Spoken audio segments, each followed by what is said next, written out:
그 2023년에 처음으로 뵙습니다. 세월이 참 빨리 가죠. 벌써 2월 한 달이 1월이 다 지나가고 2월 첫 주일이 됐습니다. 우리가 세월이 빨리 간다 이렇게 말을 하고 그게 무슨 뜻인지 압니다만은 여러분 세월 가는 거 봤습니까? 세월이 빨리 간다면은 가령 기차와 비교할 때 기차보다 세월이 빨리 가는지, 세월이 빨리 간다는 말은 씁니다만은 우리가 그게 뭐를 뜻하는지 사실은 정확하게 말하기가 참 어렵습니다. 시간이라는 것이 좀 우리에게는 이해하기 어려운 그런 내용입니다. 우리 기독교 역사상 가장 위대한 신학자요 철학자라고 할 수 있는 아우구스티누스, 이분은 4세기와 5세기에 살았던 분입니다만 그분이 쓴 그 참회록이라는 책이 있는데요. 거기 보면 이런 구절이 있습니다. 시간이 무엇인가? 아무도 나에게 묻지 않으면 나는 안다. 그러나 질문자에게 시간을 설명하려 하면은 나는 모른다. 좀 어린아이 같은 말은 있지만은 상당히 심오한 말입니다. 이 말은 지금도 타당하고 오늘날도 우리 시간이 뭔지를 다 압니다. 그러나 시간이 뭐라고 한번 뭔지 말해보라 그러면은 아무도 대답을 못해요. 철학자도 대답 못하고 물리학자도 대답을 못합니다. 시간이라는 건 본래 우리가 다른 것을 알기 위해서 전제하는 것이지 시간 그 자체는 모른다고 칸트라는 철학자가 그렇게 주장을 했습니다. 비슷하게 오늘 우리의 본문 제목으로 택한 세월을 아끼라, 이 말도 사실은 이해하기가 참 어렵습니다. 돈은 어떻게 아끼는가 우리가 알고, 가령 책은 어떻게 아끼는가 압니다. 그런데 도무지 시간을 어떻게 아끼는가, 시간을 어떻게 해야 아낄 수 있는가. 이 아낀다 하는 말은 헬라 말로는 돈을 주고 산다, 구입한다, 혹은 구속하다, 그런 뜻을 갖고 있다고 그래요. 구속이란 말은 우리가 잘 알죠. 구속이란 말은 가령 우리가 빚을 져서 우리 물건을 뺏겼는데 나중에 돈을 구해가지고 그 빚을 갚으면은 그 물건을 다시 가져올 수 있습니다. 이런 걸 구속이라 그렇게 하죠. 예수님께서 우리를 구속하셨다 하는 것은 우리가 죄로 말미암아 멸망받을 수밖에 없는데 예수님이 죄값을 대신 치르시고 우리를 구원하셨기 때문에 예수님은 우리를 구속하셨다 그렇게 하는데, 근데 시간을 어떻게 구입을 할 수가 있으며 시간을 어떻게 구속을 할 수 있는가, 그것도 그렇게 쉽지를 않습니다. 그래서 성경에는 우리 개역 개정에는 이렇게 세월을 아끼라 그렇게 번역이 되어 있습니다만은 가령 우리나라에서 나오는 공동 번역, 그리고 영어의 그 NIV라고 최근에 나온 번역에는 주어진 모든 기회를 잘 살리라 그렇게 번역이 되어 있어요. 영어로 그 Making the most of every opportunity, 주어진 기회를 갖다가 최대한으로 이용하라 그렇게 번역이 되어 있고, 오늘 우리 그 세월을 아끼라는 단어 표현이 똑같이 그대로 반복이 되는 것이 골로새서 4장 5절인데 그 세 번역에는 골로새서 4장 5절을 기회를 선용하십시오 그렇게 번역을 했어요. 그러니까 때를 아끼라, 세월을 아끼라 그렇게 되어 있지 않고 기회를 선용하십시오 그렇게 번역이 되어 있습니다. 그렇습니다. 시간을 아낀다 해가지고 우리 아끼면은 시간이 안 가는 것도 아니고 시간은 우리가 아낀 말든 그대로 가버립니다. 그 지나가는 시간을 아끼는 방법은 뭔가 하니까 낭비하지 않는 거죠. 우리가 시간을 허비한다, 시간을 낭비한다는 말을 알지 않습니까? 그러면 그 정반대가 아끼는 거죠. 그 말은 시간을 허비하지 않는다는 말은 주어진 기회를 가장 잘 사용하라, 그렇게 이해할 수가 있죠. 여기에 그 세월이라고 번역된 말은 사실은 원어에는 시간이라고 되어 있습니다. 시간이라는 단어를 헬라 사람들은 두 가지 용어로 사용을 했어요. 하나는 크로노스라고 하는 건데 이건 시계의 시간을 뜻합니다. 영어에 그 크로놀로지라는 그런 단어가 있죠. 그게 바로 이 단어에서 나왔습니다. 또 하나는 카이로스라는 건데 이건 주석에 보니까 결정적인 시기, 특별한 기회 그런 뜻을 갖고 있다고 그래요. 그래서 여기 세월 악기라고 할 때 그 세월은 이 카이로스라는 단어를 썼습니다. 카이로스를 최선 선용하라 그렇게 번역을 할 수가 있는데요. 시간이라는 게 뭐 다 같죠. 시계에 의하면 시간은 똑같죠. 그러나 가령 우리가 시험 볼 때 시간, 특별히 대학 입학 시험 볼 때 그 시간, 그건 다른 시간하고 조금 다르죠. 또 결혼하기 위해 선 볼 때의 시간, 뭐 그건 취직할 때 그 우리가 그 시간을 또 쓰지 않습니까? 그 시간, 그건 면접 시간, 엄청나게 중요한 시간이죠. 또 의사가 수술할 때 시간, 그건 놀 때 시간하고는 좀 다르죠. 그러니까 시간이라는 게 똑같은 게 아니다. 어떤 시간은 아주 중요하고 어떤 것은 그렇게 중요하지 않다. 이렇게 말할 수 있는데 이게 시간을 아끼라는 말은 모든 시간을 최선을 아주 중요한 시간으로 생각하고 그걸 선용하라. 네, 그렇게 우리가 이해를 할 수가 있습니다. 로마 시대로부터 내려오는 이 중요한 속담이랄까요. 그 가운데 두 가지가 있는데요. 하나는 전에 제가 한번 소개를 했습니다만은 메멘토 모리, 죽음을 기억하라. 우리는 항상 죽음을 기억하고 준비해야 된다. 중요한 말이죠. 또 하나가 많이 사용되고 있는 게 카르페 디엠이라는 그런 표현인데요. 영어에 그 seize the day라고 번역을 했습니다만 그날을 잡아라. 그렇게 그 번역을 할 수가 있는데 이 구절은 그 예수님과 비슷한 시대에 살았던 그 로마의 시인 호라티우스라는 사람의 시에 나오는 구절이라고 그럽니다. 그런데 거기서 그는 그 열매를 딸 때를 잡으라 그런 의미로 썼다 그래요. 그렇죠. 그 열매를 딸 때 따야지. 만약에 너무 일찍 따 뿌리면은 그 열매가 별로 맛이 없어지잖아요. 그리고 또 시기를 놓쳐 뿌리면은 열매가 떨어져 버리거나 그러면 또 안 되지 않습니까? 그러니까 열매를 딱 딸 때 그때 잘 따라 그런 의미로 썼다는데 그가 그 의도한 것은 즐길 때 즐기라 그런 뜻이라고 그럽니다. 뭐 항상 즐길 수 있는 게 아니니까 딱 즐기기에 적합한 때를 따라가지고 즐기라 그런 뜻이라고 그 설명이 나와 있습니다. 그 말을 들으니까 제가 젊었을 때 아주 어렸을 때 우리 시골에서 그 농부들이 뭐 청년들이죠 하는 그 노래가 생각이 나는데요. 내용이 이렇습니다. 노세 노세 젊어서 노세 늙고 병들면 못 노나니. 이게 저만큼 나이 많은 분은 이게 무슨 말인지 이해할 겁니다. 좀 저도 늙어 보니까 그 참 논다는 게 별로 의미가 없어요. 관광을 가도 경치 좋은 곳을 가면은 젊었을 때는 그게 너무 멋져가지고 사진을 냅다 찍고 그런데 요즘은 저는 사진 거의 안 찍습니다. 그렇구나. 이렇게 즐겁질 않아요.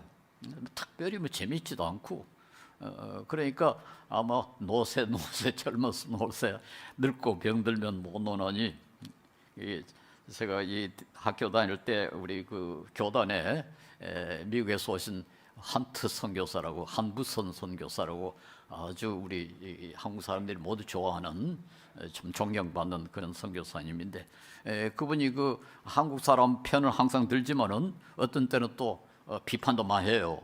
그런데 그 중에 하나가 이 노래입니다. 노세 젊어서 놀 때. 젊어서 놀아버리면 늙을 때는 어떻게 하느냐고. 그게 잘못됐다고 그렇게 말씀하신 것이 지금도 기억이 납니다. 그러나 이 세상은 점점 이 노는 것에 관심이 많고 그래서 보니까 노는 것이 그렇게 중요하게 되어버렸어요. 어제 그저께도 어떤 분하고 이 체육을 전공한 분하고 이야기를 했습니다만은 가령 운동을 한번 보세요. 옛날에는 우리가 축구를 어떻게 했습니까? 우리가 재미있어서 축구를 했습니다. 예. 뭐 사실 제가 어릴 때는 새끼를 둘둘 말아가지고 그걸 공으로 만들어가지고 겨울에 추수한 뒤에 그 채소밭에서 축구를 했는데요. 그 새끼 공을 차면 공이 나가겠습니까? 그래서 고무신이 공보다 더 멀리 날아가는, 그러면서 그게 그렇게 재미있게 그렇게 놀았는데, 요즘은요 축구 하는 걸 구경하는 거로 타락을 해버렸습니다. 저는 현대 경기는 완전히 타락한 경기라고 생각하는 사람이에요. 아니 뭐 월드컵 그거 보세요. 얼마나 많은 돈을 씁니까?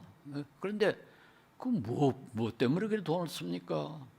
단순히 재미 앉아가지고 그 보는 게 그렇게 재미가 있어요. 저도 축구 경기 들어봅니다. 그렇지만 저건 타락한 거다. 그런데 그 선수들은 돈을 얼마나 버는지요? 뭐 보니까 뭐 그 돈을 어떻게 감당할까 겁이 납니다. 그 돈을 번다는 말은 사람들이 그만큼 돈을 지불한다는 말 아닙니까? 그러니까 돈을 재미에 지불합니다. 여러분 앞으로 돈 버는 데서 관심이 계신 분은 반드시 재미라는 상품을 팔아야 됩니다. 요즘 재미만큼 비싼 상품이 없어요. 그래서 재미있는 것만 만들어내면 여러분 틀림없이 부자가 됩니다. 재미. 그런데 그 재미를 보려면은 요즘은 돈이 있어야 돼요. 돈이 있어야 돼요. 근데 돈을 왜 버느냐? 옛날 먹고 살기 위해서 돈을 벌었는데 현대인은 재미 보려고 돈을 법니다.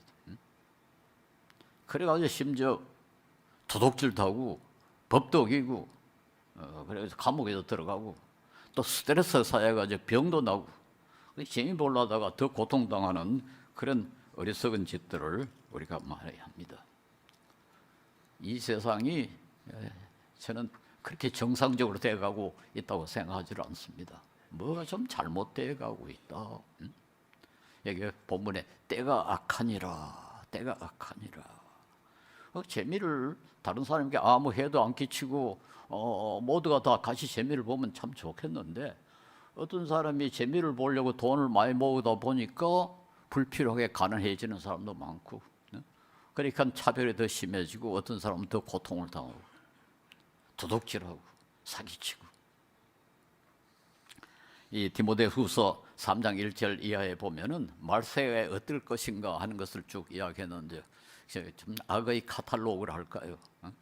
그런 글이 거기에 있습니다만은 지금 세상이 그렇지 않은가. 그래서 바울 사도도 여기에 때가 악하니라, 세월을 아끼라 해놓고는 때가 악하니라. 그래 그 말은 항상 이렇게 기회가 있는 게 아니다. 지금 기회가 있을 때에 이 시간을 최대한으로 선용하라. 그렇게 우리가 이 구절을 이해해야 되겠습니다. 그런데 이 바울 사도가 이 세월을 아끼라 그렇게 했을 때는 호라시우스가 카르페 디엠, 즉 그날을 잡으라 하는 그 시가 의도하는 것과는 정반대의 뜻을 갖고 있다 할 수 있습니다. 그런데 이 구절이 사실은 그렇게 이해하기가 쉽지 않습니다. 그 앞뒤 문맥을 봐도 도무지 뭐 세월을 아끼란 말이 뭐를 무슨 콘텍스트에서 무슨 맥락에서 세월을 아끼라 하는 건지 잘 이해가 안 돼요. 그런데 이거에게 도움을 줄 수 있는 것이 골로새서 4장 5절에서 6절의 말씀입니다. 왜냐하니까 골로새에서 똑같은 표현이 나오거든요.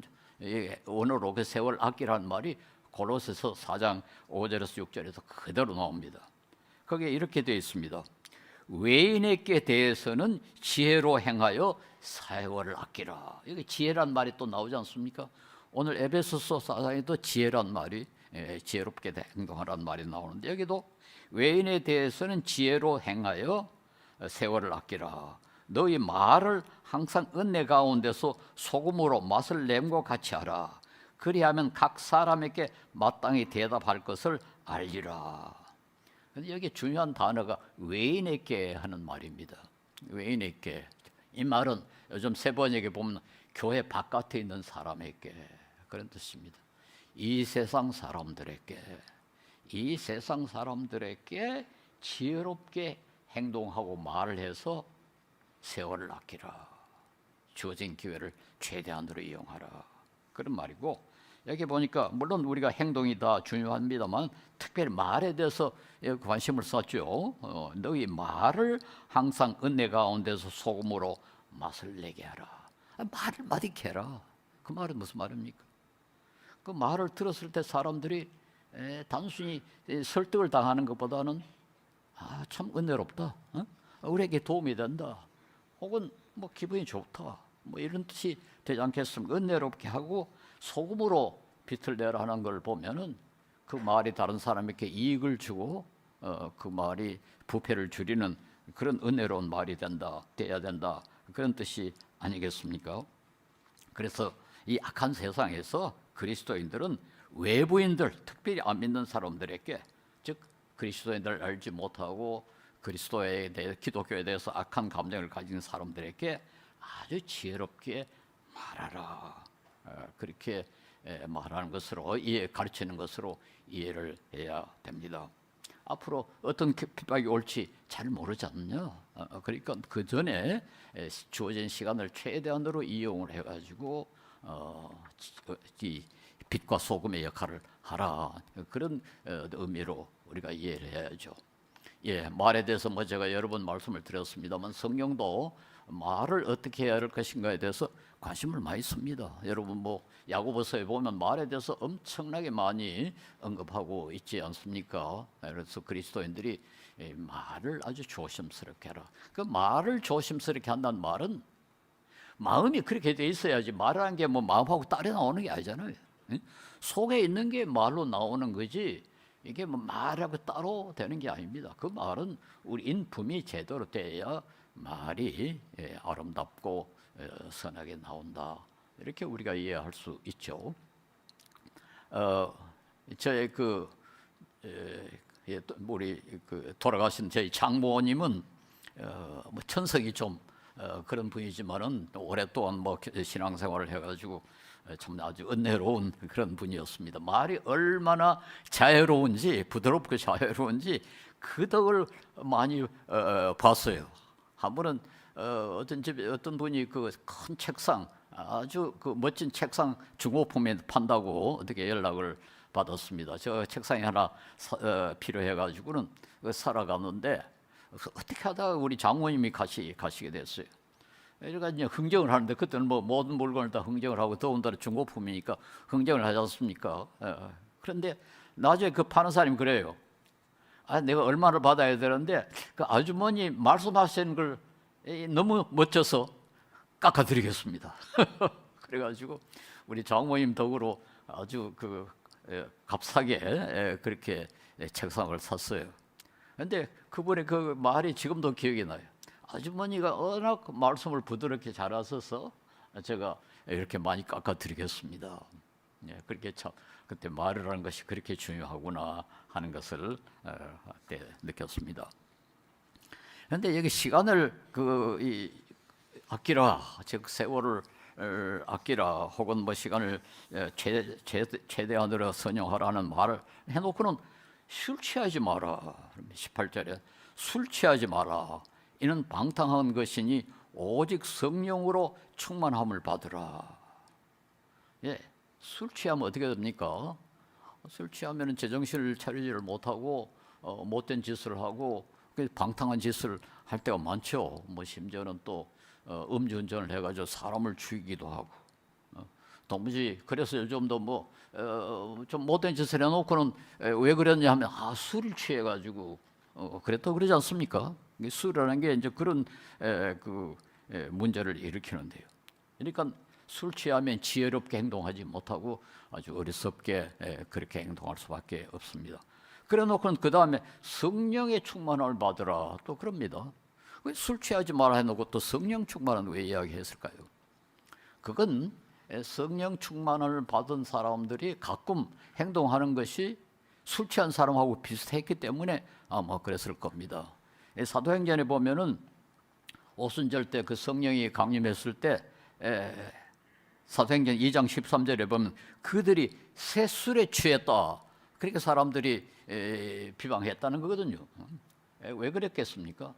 주로 방언 때문에 그랬을 것입니다. 성령의 충만함을 받아가지고 방언을 하니까 이거 좀 이상하다. 꼭 술 취한 사람처럼 그렇게 행동을 하니까 이 성령 충만과 술 취함이 서로 연결이 돼 있습니다. 그런데 여기 보니까 술 취하지는 말고 성령의 충만함을 받으라. 그러면은 성령의 충만함을 받은 사람은 술 취한 사람처럼 행동하는데 어떻게 또 술은 취하지를 말으라 그랬냐? 예, 술 취하면은 지혜롭게 행동하지 못한다. 지혜롭게 말하지 못한다. 방탕하다. 죄를 짓는다. 그러나 성령의 충만함을 받은 사람은 지혜롭게 행동한다. 15절에 그런즉 너희가 어떻게 행할지를 자세히 주의하여 지혜 없는 자 같이 하지 말고 오직 지혜 있는 자 같이 하라. 앞뒤를 가리고 정신 바짝 차리고 그 하나님의 뜻을 이해하라. 17절에 보면은 그러므로 어리석은 자가 되지 말고 오직 주의 뜻이 무엇인지 이해하라. 술 취하면은 뭐 앞뒤 가리지 않고 정신 못 차리고 그래서 마음대로 막 그 행동을 하다가 하지만은 성령의 충만함을 받은 사람은 아주 냉정하게 아주 따져가지고 성경이 무엇을 가르치는가, 하나님이 무엇을 원하는가, 하나님의 뜻이 무엇인가 그런 것을 잘 분별해가지고 지혜롭게 행동하고 지혜롭게 말한다. 그런 뜻이에요. 우리 예수 믿는 사람들은 그렇게 뭐 적당히 그렇게 행동해도 안 되고 마치 술 취한 사람처럼 그렇게 왔다 갔다 해도 안 되고 방탕하지도 않아야 되고 아주 냉정하게 정신 바짝 차리고 하나님의 뜻이 무엇인가 그것을 알아가지고 행동하라. 그렇습니다. 여러분의 삶을 결정할 때도 우리가 따져야 됩니다. 따져야 됩니다. 제가 어제 저녁에 무슨 행사가 있어가지고 장애인과 같은 장애인 행사가 있었는데 어떤 뭐 토크쇼라고 그래서 사회자가 물어요. 왜 장애인 문제에 대해서 관심을 쓰게 됐습니까? 어떤 계기로 장애인에 대해서 관심을 썼습니까? 그렇게 질문을 해요. 그래서 나는 어떤 계기가 없습니다. 난 따져서 장애인 운동을 하게 됐습니다. 그렇게 대답을 했어요.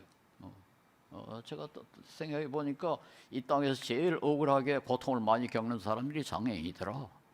그러니까 나는 장애인이 불쌍해서 장애인 운동을 한 게 아니라 따져 보니까 가장 억울하게 고통을 많이 겪는 사람이 장애인이라고 생각해서 나는 그분의 그분의 고통을 조금이라도 줄여 보려고 따져서 장애인 운동을 하게 됐습니다. 그렇게 대답했습니다. 예, 우리 따져야 됩니다. 하나님의 뜻이 무엇인가? 그래야 우리가 아주 냉정하게, 아주 객관적으로 이렇게 하나님의 뜻에 따라서 우리에게 주어진 기회를 잘 이용할 수 있지 않겠습니까?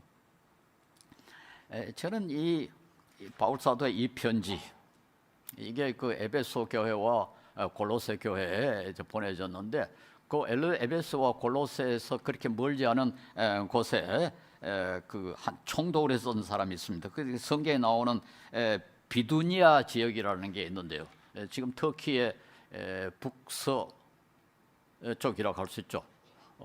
그러니까 그 아주 골로새와 에베소가 가까운 지역인데 저는 이 바울의 이 편지 같은 것이 그 지역 성도들에게도 아마 알려져 있지 않았나 그런 생각이 들어요.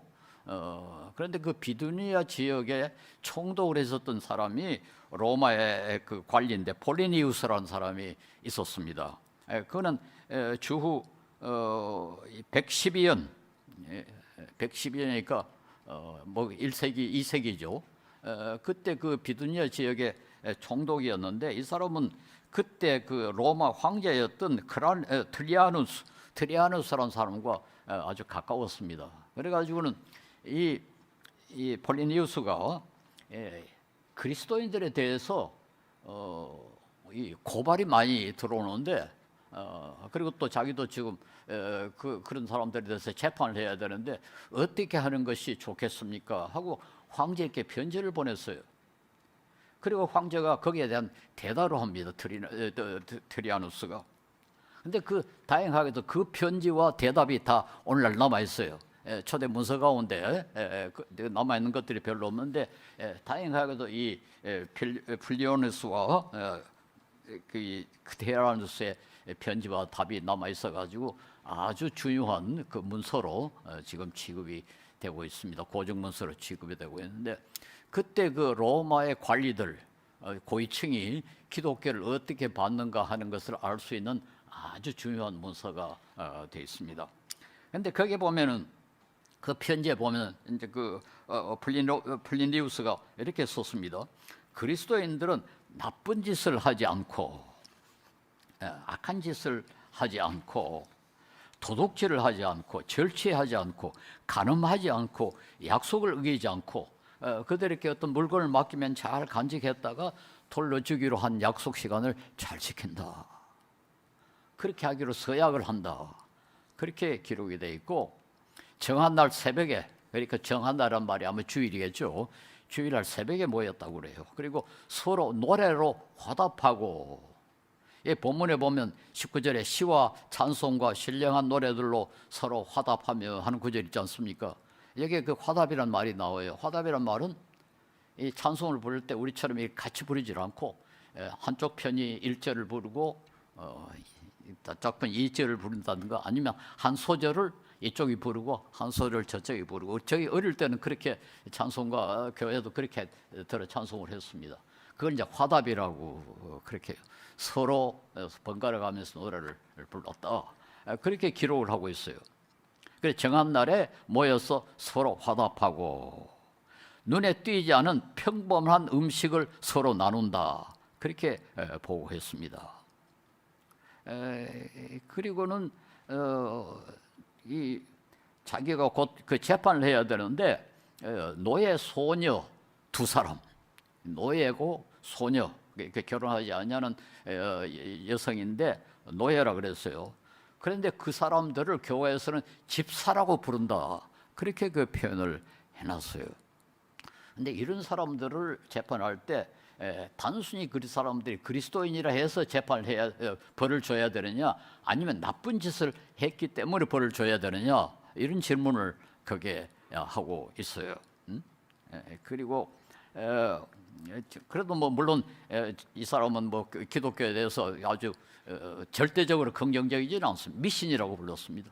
이 사람들은 미신 신자들인데 만약에 그들이 로마 황제를 부인하고 로마 신을 숭배하지 않고 그들이 신이라고 부르는 그리스도를 숭배하는 배신하지 아니하면 재판을 벌을 줄 수밖에 없다. 그런 말도 거기에 들어가 있어요. 그러나 그들이 특별히 나쁜 짓을 안 했는데 단순히 그리스도인이라고 해서 벌을 줄 수 있느냐, 이렇게 질문을 했는데 거기에 대한 그 트리아누스의 황제의 대답이 상당히 호의적입니다. 무조건 뭐 고발한다 해서 벌 줄 수는 없다. 일반적인 원칙은 그렇게 만들 수가 없다. 그렇게 그게 편지를 답을 했어요. 저는 이걸 읽으면서 뭐 여러분 이제 인터넷 들어가면 이게 다 나와 있습니다. 편지가 다 내용이 다 그대로 나와 있으니까 여러분 얼마나 찾아볼 수가 있는데요. 읽으면서 이 두 사람이 플리니우스나 트라니우스나 이 두 사람이 기독교에 대해서 상당히 긍정적으로 보고 있다, 호의적이다, 그런 인상을 받았어요. 예를 들어서 그게 그들이 별로 뭐 흠이 없는 음식을 나눈다. 그 영어로 innocent food라고 되어 있는데요. innocent란 말이 무슨 말입니까? 뭐 특별히 그 술처럼 사람을 자극하거나 그런 음식이 아니고 보통 음식이다, 이제 그런 뜻이죠. 근데 이 말의 중요한 이유는 이 네로 때 전후해가지고 초대 그리스도인들에 대해서는 그리스도인들 식인종이라고 불렀어요. 왜 식인종이라고 했는가? 그러니까 성찬 때 예수님의 피와 살을 먹는다, 그렇게 말하니 그걸 잡아가지고 기독교인들의 식인종이다, 그렇게 그 나쁜 루머를 퍼뜨렸어요. 그러니까 저는 이 필리아누스가 그 이노센트 푸드, 뭐 별로 흠잡을 수 없는 음식이다라고 말했을 때 그걸 염두에 두고 했다고 생각합니다. 그 사람 그렇지 않다. 식인종들이 아니다. 그들이 뭐 보통 그 우리가 먹는 음식을 먹는다. 그리고 이 황제 트리아누스도 전반적으로 보면은 그 사람들이 단순히 기독교인이라서 처벌할 수는 없지 않느냐 하는 뜻으로 대답을 한다고요.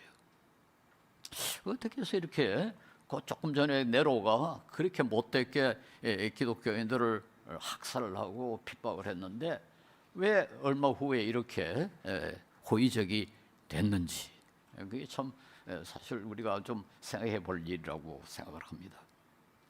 저는 그것이 바로 바울 사도가 말한 대로 그들에게 주어진 시간, 주어진 세월을 지혜롭게 사용했기 때문이 아닌가. 즉 그들이 나쁜 짓을 하지 않고, 그렇다고 해가지고 그들이 또 로마의 풍속을 그대로 따른 건 아닙니다. 아니, 노예 소녀들을 집사로 부른다. 왜냐하니까 로마 사람들은 노예는 인간이 아니라고 생각했거든. 얼마 전에 아마 KBS에서 보신 분들 계시겠습니다만, 이 로마 법률 전문가가 강의를 하면서 그래요. 로마 시대는 인간은 딱 두 가지 종류뿐입니다. 자유인과 노예 둘뿐입니다. 그렇게 이야기하더라고요. 로마법 전문가가 로마 시대는 인간은 두 종류뿐입니다. 노예냐 자유인이냐. 그런데 그리스도인들은 모두가 자유인이에요. 그리스도인들은 노예를 인정하지 않았죠. 그러니까 노예 소녀들을 집사라고, 교회 집사로 임명을 했다, 그렇게 한 겁니다. 저는 그런 속이지 않고 도둑질하지 않고 배신하지 않고 간음하지 않고, 특별히 이 간음하지 않는 것, 초대교인들이 성적으로 워낙 순결했기 때문에 로마의 고관 부인들이 기독교에 대해서 상당히 호의적이었고 교인들이 많이 됐어요. 콘스탄틴 대제의 어머니가 먼저 개종해가지고 자기 아들을 개종시킨 거 아닙니까? 아까 처음에 소개한 아우구스티누스도 어머니가 먼저 개종하고 그 아들을 위해서 얼마나 많이 기도했는지 아주 유명합니다. 모니카라고 어거스틴 어머니의 기도는 아주 유명합니다. 콘스탄틴 대제의 어머니와 어거스틴의 어머니 다 아주 위대한 여성도로서 어떻게 하다가 그렇게 고위층의 부인들이 예수를 믿게 됐느냐, 여러 가지 이유가 있겠습니다만은 워낙 성적으로 깨끗했기 때문에. 그러니까 고위층들도 자기 부인이 기독교인이 된다는 것에 대해서는 그렇게 반대를 안 했어요. 뭐 의심할 이유가 없이 거기 가면 아주 깨끗하게 살고 있다, 성적으로 순결을 지킨다 하는 것을 믿었기 때문에 그런 겁니다. 그게 결국 도움이 된 거 아닙니까? 그렇게 사람들에게 좋은 인상을 줬기 때문에 결국은 이때 트리아누스 같은 황제, 플리니우스 같은 총독이 기독교에 대해서 호의적이 되질 않나. 그러니까 바울 사도가 말한 대로 때가 지금 너희들이 그 빛과 소금의 역할을 할 때 그 때를 놓치지 마라, 올바로 살아라, 그렇게 말한 거거든요. 거기다가 나아가서 전에 한번 소개를 한 일이 있습니다만, 미국의 그 종교사회학자 스타크라는 분이 쓴 책이 있는데, 책 이름이 기독교의 승리, 어떻게 예수 운동이 세계 최대의 종교가 되었는가. 지금 뭐 쓴 지가 얼마 안 됩니다. 2011년에 쓴 거니까 그렇게 오래된 책은 아닙니다만은, 어쨌든 2011년이 아니고 제가 잘못 말했으면 2021년입니다. 2021년이니까 한 3년 전에 나온 책입니다.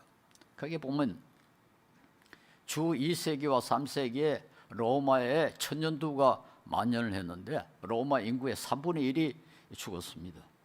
그때는 이 환자를 어떻게 처리할 길이 없어가지고 환자가 생기면 길가에 갖다 버렸어요.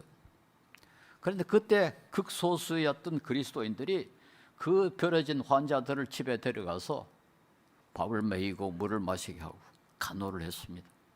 그래서 많은 사람을 살렸어요. 물론 이제 동료 그리스도인들을 환자를 먼저 삼켰겠죠. 어쨌든 이 전염병이 지나간 뒤에 그리스도인의 인구가 급격하게 늘었습니다.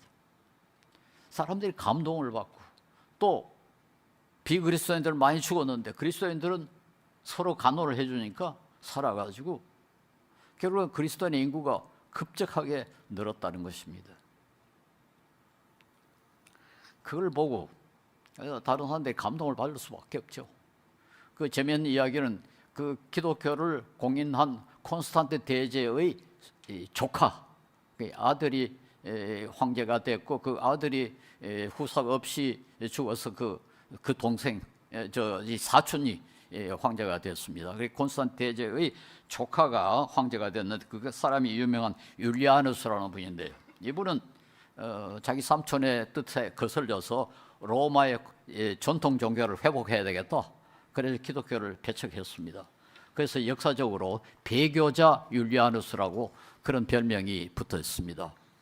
그런데 이 사람이 로마 종교를 회복하려고 하다가 보니까 기독교인하고는 행동 방식이 너무 다른 거예요.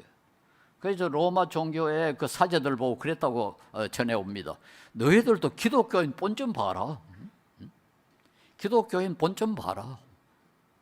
기독교인처럼 그렇게 희생하고 어려운 사람 돕고 그렇게 하는 모습을 좀 봐라. 그런데 그 본을 볼 수 있겠어요? 이 성령의 능력, 성령이 충만함을 받지 않고는 그런 희생을 할 수가 없죠. 예, 제가 오늘 특별히 이 구절을 내서 강조하고 있는 것은 이 세월을 아낄 때 세월을 아껴야 할 그리스도인들 가운데 오늘의 한국 교회 교인들만큼 세월을 아껴야 할 사람이 없지 않나요? 지금이야말로 우리가 정말로 세월을 아껴야 할 때입니다. 왜냐하니까 지금 기독교인에 대한 사회 인상이 아주 나쁩니다. 아주 나빠요. 마치 네로 시대 그 로마 사람들이 그리스도인을 본 것처럼 지금 그렇게 기독교를 보고 있지 않나 하는 겁니다. 지난해 12월 7일에 종교의식 조사라는 조사를 한국 리서치가 했는데요. 한국 사회에서 기독교에 대한 호감도가 100점 만점에 31.4점으로 불교는 47.1점이고 천주교는 45.2점인데 개신교는 31.4%밖에 호감도를 못 받고 특별히 기독교를 매우 부정적으로 종교를 매우 부정적으로 본 사람들은 개신교는 49%가 매우 부정적으로 본다. 불교는 그보다 거의 배나 말하자면 기독교가 부정적인 인상이 배나 많다는 거죠. 그리고 2021년에 국민일보가 의뢰해가지고 GM컴 리서치가 조사한 바에 의하면은 우리 국민의 18%만 한국 교회를 신뢰한다고 대답을 했다고 그럽니다. 그런데 그 이유가 뭐냐고 물으니까 이건 기독교인들이 대답을 한 겁니다. 기독교인들에게 왜 우리 국민이 교회를 신뢰하지 않다고 생각하느냐 물었더니 42.3%가 교인들의 위선, 말과 행동이 다르다. 신앙과 행동이 다르다. 말은 잘하고 뭐 신앙은 좋다고 그러는데 행동은 개차반이다. 그게 제일 많다는 거예요. 둘째가 목사들의 비리 38.3%가 그렇게 대답했다고 그럽니다. 이거 기독교인들이 스스로 진단을 내린 겁니다. 그런데 명확하게도 기독교인의 65.8%는 한국 교회의 회복이 가능하다. 그렇게 대답했다고 그래요. 그럼 어떻게 하면 회복할 수 있느냐? 첫째, 신앙생활의 본질 회복. 뭐 뻔한 거죠. 원칙에 입각해서 성경이 가르치는 대로 믿고 행동하라. 그게 뭐 우리 신앙생활의 본질의 회복 아니겠습니까? 둘째가 윤리적 삶을 회복하라. 그렇게 대답했다고 그래요. 그리고는 그 구체적으로는 어떻게 하면 되겠느냐 그랬더니 첫째, 윤리 회복, 윤리적인 삶. 둘째가 취약계층에 대한 봉사. 이렇게 대답했다고 그래요. 저는 이 그리스도인들의 진단과 그리스도인들의 그 처방이 아주 정확하다고 생각합니다. 정확하게 우리 자신을 아는 겁니다. 초대교회가 그렇지 않습니까? 초대교회가 어떻게 해가지고 나중에 콘스탄틴 대제에 의해서 기독교 공인될 정도로 인정을 받았느냐? 두 가지죠. 하나는 도덕적으로 모범을 보였습니다. 아까 플리니우스가 보고한 바에 의하면 그리스도인들은 악한 짓을 하지 않았다. 거짓말하지 않는다. 간음하지 않는다. 약속을 잘 어기지 않는다. 맡은 물건 잘 지켜준다. 도덕적으로 흠이 없었습니다. 둘째로 스타크가 보고한 대로 전염병이 생겼을 때 그 불쌍한 사람, 버려진 사람 잘 돌봤다. 바로 이걸 우리 한국 교인들이 정확하게 진단을 했어요. 두 가지 하면 된다. 우선 윤리적으로 그리스도인답게 살아라. 둘째로 취약계층을 제대로 돌봐라. 우리가 정확하게 처방하고 정확하게 진단을 내리고 처방을 내렸는데 문제는 아는 것으로 끝나서는 안 되죠. 그러니까 아무 소용이 없고 또 위선자라고 그러죠. 아는데 행동하지 않으니까, 말은 잘하는데 행동하지 않으니까 위선이 될 수밖에 없죠. 그래서 저는 이제는 우리가 좀 행동하자. 누가복음 12장 47절에서 48절에 주인의 뜻을 알고도 준비하지 아니하고 그때도 행하지 아니한 종은 많이 맞을 것이요 알지 못하고 맞을 일을 행한 종은 적게 맞으리라. 안 맞는다는 거 아닙니다. 모르고 나쁜 짓을 해도 맞습니다. 무릇 많이 받은 자에게는 많이 요구할 것이요 많이 맡은 자에게는 많이 달라할 것이니라. 예, 우리 한국 교인들 많이 압니다. 그리고 많이 받았습니다. 뭐 엄청나게 지금 복을 받았지 않습니까? 뭐 핍박이 있습니까? 뭐 여러 가지 혜택을 많이 받았지 않습니까? 그러면은 많이 바쳐야죠. 그래서 오늘 우리 어떻게 하면 우리 세월을 아낄 것인가? 우리에게 주어진 이 시간을 어떻게 하면 최대한으로 선용할 것인가? 심각하게 생각할 수 있기를 바랍니다. 우선 불신자들에게 좀 그래도 예수 믿는 사람은 다르다. 정말 정직하구나. 정말 신용을 잘 지키는구나. 성적으로 깨끗하구나. 약속을 잘 지키는구나. 그런 모습을 좀 보이고 그 다음에 약한 사람을 돕는 거. 이것도 우리가 좀 관심을 많이 써야 되지 않나 싶습니다. 이 기회를 이용해서 우리 비소음교회 성도 여러분에게 하나 감사한 것은 감사하고 싶은 것은 지난 크리스마스 때 여러분 비소음교회 한 헌금 몽땅 우리 세물 호스피스에 그 헌금을 보냈습니다. 제가 그 복을 받고 여러분에게 감사 인사를 전해야 되겠다고 생각을 했습니다. 감사합니다. 특별히 성탄절 같이 중요한 주일에 한 헌금을 몽땅 그렇게 이렇게 보낸다는 게 쉽지를 않죠. 우리 호스피스가 정말 그 정신을 바짝 차리고 여러분께서 보내신 헌금 한 푼도 낭비하지 않고 아주 깨끗하게 그렇게 쓰려고 이제까지 노력을 해왔습니다만 앞으로 그렇게 하겠습니다. 한 교회라도 한 사람이라도 좀 세월을 제대로 선용하면은 그만큼 하나님의 영광이 드러날 것이고 교회의 명예가 회복될 것입니다. 그래서 우리 한국 교회가 전부 그렇지라도 우리 빛소금 교회는 그리고 빛소금 교회 성도들은 좀 이 초대교회 그래 성도들처럼 아주 윤리적으로 모범을 보이고 위선자가 되지 말고 그리고 약한 사람들을 돌보면서 세상 사람들에게 참 모범을 보여서 이 선한 인상을 줄 수 있기를 바랍니다. 그것이 우리에게 주어진 이 시간을 가장 잘 선용하는 방법 가운데 하나라 하는 것을 오늘 본문이 가르치고 있습니다. 기도하겠습니다. 자비로우신 주님, 우리가 주님 앞에 보잘 것 없지만은 주님께서 선택하셔서 주님의 백성이 되게 하시고 주님의 영광을 드러내며 주님의 복음을 전하며 주님의 사랑을 전할 귀하고 아름다운 사명을 주셨는데 우리가 그것을 제대로 실천하지 못하고 있습니다. 주님 불쌍히 보시옵소서. 우리의 연약한 심령에 우리의 연약한 결심에 맡기지 마시고 성령께서 우리를 주관하여 주시고 충만하게 하소서. 우리에게 주어진 시간을 가장 잘 선용하는 그런 지혜로운 사람들이 될 수 있도록 은혜를 베풀어 주시옵소서. 예수님의 이름으로 기도하옵나이다. 아멘.